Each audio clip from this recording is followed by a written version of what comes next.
Hello, and in this video I'm going to be talking about computing the chi-square test as a comparison between two proportions. So we did a previous video on computing the chi-square test as a test to test the differences between frequencies at which two categorical outcomes occur. Well, we can extend that to the more common use of the chi-square test to look at whether two proportions of a categorical outcome differ significantly with only a little more computational logic. So that's what we're going to look at in this video.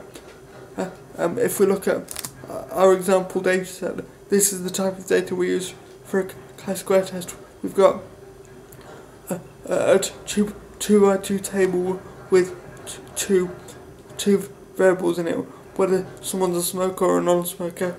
Categorical outcome in this case, we have it labelled as you either smoke or you don't, and also you either have cancer or you don't. So we want to see if there's a difference between the proportion of people that have cancer for smokers and non-smokers, or alternatively you can look at it as the proportion of cancer cases that occur in smokers and non-smokers. So this is the same logic as the test we used before. There's just an extra step, and that is the chi-square test that we saw before is essentially an average deviation from what we'd expect if the null hypothesis was true. So we work out what the expected values would be if the proportions were exactly equal, and then we work out the deviation from that expected value and see if the deviation is significant enough to reach statistical significance. So the difference in how we do it is how we calculate the expected values when we just had two outcomes. So someone was either in the experimental group or the control group. It wasn't a 2x2 table like this. We could just literally calculate the average for the expected value. So add up the number of cases in one situation, add up the number of cases in another situation, and divide them by 2, because we would expect there to be equal chance. But here we can't do that. So to be able to calculate the expected value, the first thing we need to do is calculate the row total. So for each row, so for smokers the total of the two columns is 17 plus 7, which equals 24. And we do that for both rows. Same for the first column.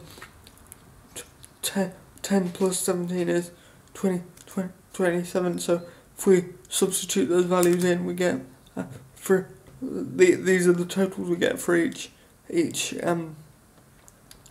thing. So to then calculate our expected value for each cell, we take the row total for that cell. So for the first column, the row that it's on, for smokers with cancer, the row that's on, the total is 24.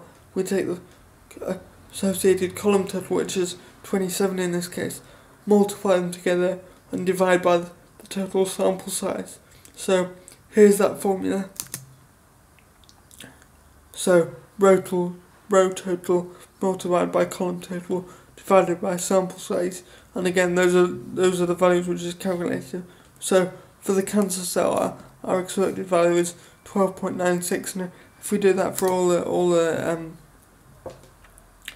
cells, we would get our expected values. Now we just calculate the chi-square test the same way as we did before. So first thing we need to do is work out the amount of deviation from what we expect. So that's the value we observed minus the expected value, and then to cancel out any negative number, just like we do in ANOVA, we square all the values, because obviously you can't have squared negative numbers.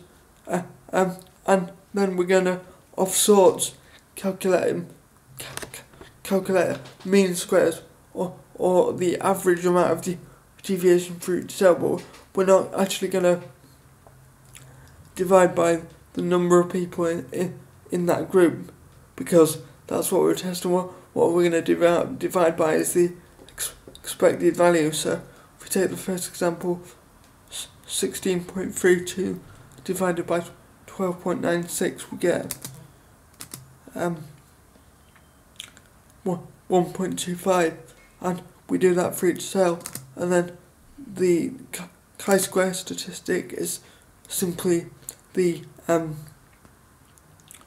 sum of all these cells. So you can see that's 5.264, and I've just added all those numbers up. So we've got our statistic, but we know from previous videos that each statistical test has degrees of freedom, and it's the number of entities minus the fixed entities. Well, we saw in the last video that the number of things we had was the number of categories minus 1, because you have to be in one of the categories. So if you don't choose one of the categories, there'll always be a last one that you get put in by default. So the number of degrees of freedom is minus 1, but they have to, when it's divided to a table like this, they have to be in a category for each thing. They have to either have cancer or not, or be a smoker or not. So it's 1 degrees of freedom for each thing. So if we multiply 1 by 1, we get 1. And with that chi-square statistic of 5.264 and 1 degree of freedom, we can look that up in a critical value table. We see that the probability value for that, for the data occurring if the null hypothesis was true, is 0.022, which is below 0.05. So that's a significant result, and we can say there is a significant difference in proportions of people that get cancer in the two groups. This was entirely fictitious data. It was the first example I could come up with for demonstration purposes. So thank you for watching this video, and I hope you've enjoyed it. Bye bye.